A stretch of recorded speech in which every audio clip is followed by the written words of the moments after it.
আসসালামু আলাইকুম গাইস, তোমরা দেখছো আমরা মানিকপুর জেটি ঘাটের মধ্যে এসে পৌঁছে গেছি।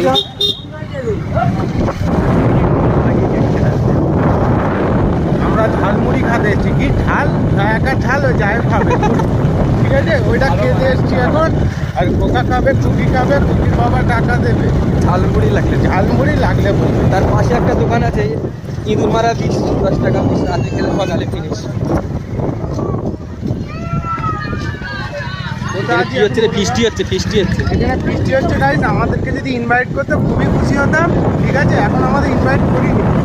আসার সময় দেখবো, বলে যাবো যদি দেখে এলে দেবে না, মলি সাহেবকে দেবে। আমার একটা জুম করে নিয়ে নাও একবার। এটা হচ্ছে মানিকপুর মাজার, অনেকটা জুম করে ফেললাম। এই হলো মানিকপুর মাজার আপনাদের। এটা হচ্ছে মসজিদ নাকি? অনেক জুম হয়ে যাচ্ছে তো।